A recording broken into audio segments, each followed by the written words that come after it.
Hi everybody, welcome to another video. This one is the DV1s, which is the relatively new, been out about 5-6 months I think, Devilbiss minigun. Now what sets this apart from most miniguns is its price. It's very expensive, around the £350–360 mark. I actually found a place in the UK that did it for £309.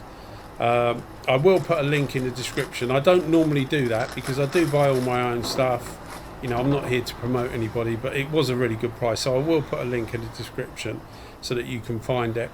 I'll also put a link in the description to the unboxing video I did of it, which you know, may run through a few things that's not in this review. So the first thing you'll notice is it's actually got a really big fan for a minigun. This is set up in 1.2. You actually get 1.2 and 1.0 in the kit, so to speak. So you get the gun and two tips. One cap. This one is the S1 cap, which is more of a Transtech cap. I think it says a HVLP on it, but it is not a true HVLP. They do an S2 as well, which is more HVLP, but all of them use reasonably low, have a reasonably low consumption of air because, well, it's a minigun for a start. So I put more material through this gun before narrating this review and doing these videos than any other gun I've used before, because my initial impression of, I was quite disappointed initially by the whole thing, and I think one of the things that sticks out in your mind is the price. It's very expensive, and you can't, I think when you pay a hell of a lot of money for something, you expect it to blow your socks off, really, and this didn't blow my socks off at all. It's a very good Basecoat gun. It puts Basecoat on really well. It's supposed to be used at 1.75 bar. Both the caps say 1.75 bar. I used it just above, about 1.8 bar, which is about 26 psi, something like that. And the Basecoat results were incredible. I tried it on different metallics. I don't often use like solid colour base coats, but I did a few things for somebody in a red, and that you know, that come out really well, which you would expect really. But it handled all the different metallics and that I threw at it, and it was really good, and I was really impressed with it for base. Where for me it struggles is with Clearcoat. It doesn't struggle performance wise. It lays clear as flat as you would like it to be,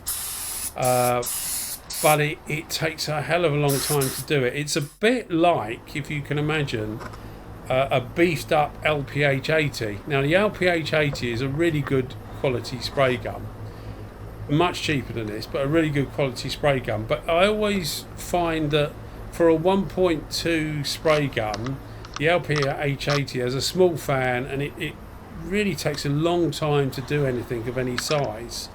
This is like a beefed up version, so it doesn't take as long, but it's surprising how long it can take. When we get to the Clearcoat, you'll see what I mean. It's surprising how long it can take, and I was a little disappointed in that, and that's why I put so much material through this gun before narrating and filming this review, because I wanted to try all different settings. I wanted to try different settings on the fan, because I thought maybe it's something that it doesn't like full fan, or you know, needed to be tweaked really. So I tried different settings, etc. I deliberately have looked at no other reviews of this, so it's only people that I know that have messaged me or something like that have got one, that they've given me little bits of information that they think about the gun. And guns are often quite peculiar to the person. You know, one person may really like something and another person necessarily doesn't like, you know, may not like it.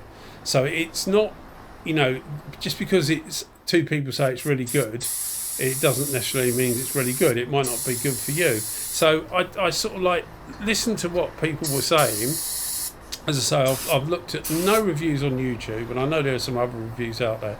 So I have no idea whether what I'm saying is the same as what they're saying. But what you'll get with this is you'll get a very, very confident, smart repair gun, which is what it's supposed to be, really.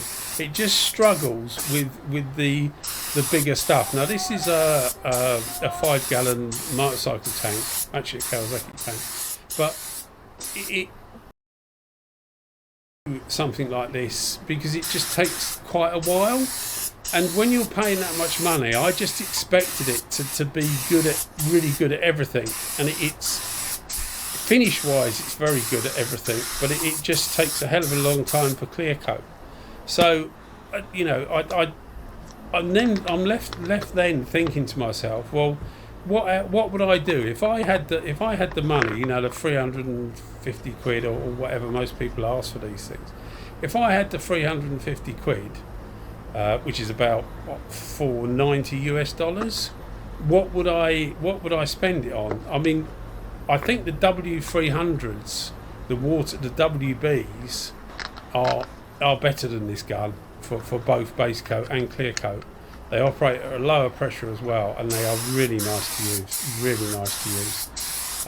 So, you know, I would think to myself, well, what about one of those? But you would only get one of those because they're very similar price to these. In some places, in fact, they're actually more expensive. So I would rule that out, because what I would be thinking is surely for that sort of money you could buy two guns. You could buy a base gun, dedicated base gun, and a dedicated clear gun, and that way you would get a better performance, because you're obviously separating your two materials, which is ideally what you want to do, and you would then tailor each one for what you want it to do. And I was thinking about that, and I thought, well, there's quite a few. I don't think there's any guns that are better than it for base, but there's quite a few miniguns that in my opinion are better for clear.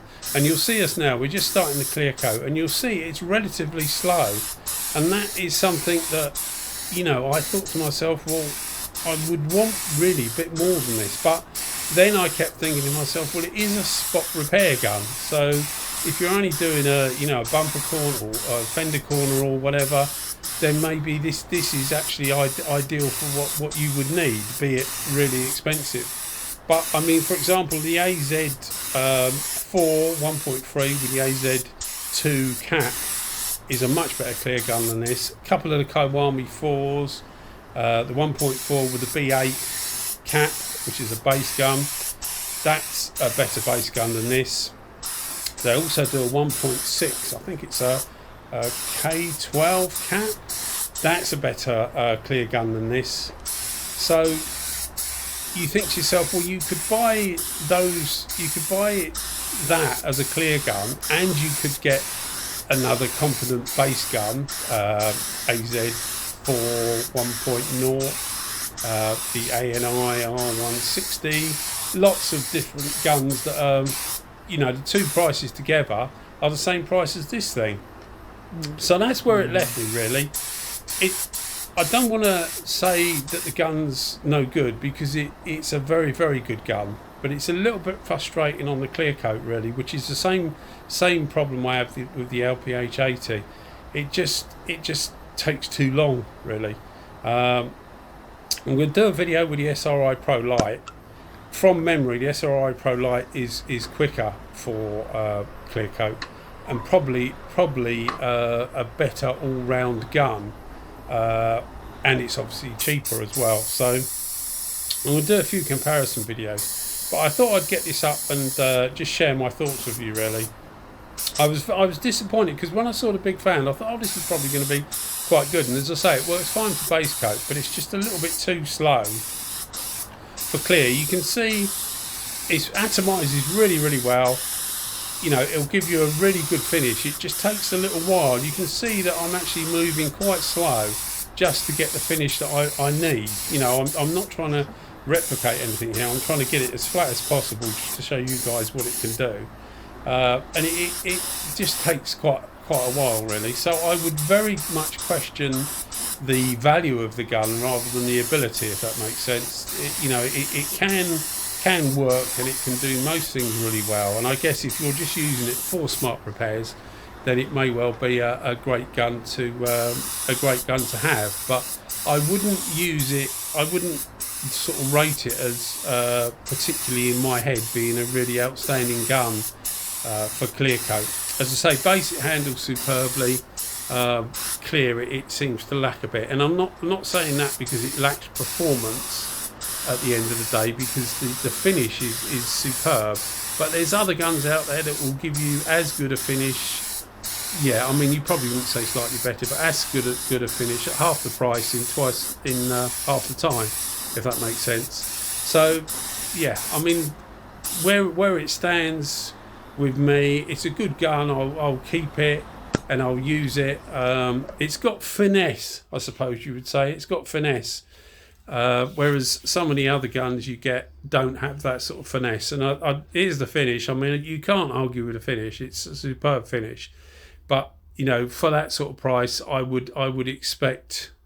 Well, as I said, I would expect my socks blown off, and my socks were very firmly on, which is handy because it was about 12 degrees Celsius, so it wasn't particularly warm. So, as you can see, lovely finish, handled everything really well. I do question that price tag. I really can't see how it's worth that much money. And as I say, there's a plethora of different guns that I would recommend as a set above this. Simply because you can have one for base and one for clear, which is an ideal thing to do, and you're not going to pay like 700 quid for one of these for base and clear, really. Well, I wouldn't think you would. I wouldn't. Let's put it that way. So anyway, hope you enjoyed the video, guys. I've been as truthful as I can, and hopefully you think it's worth watching. Cheers, guys. Bye bye.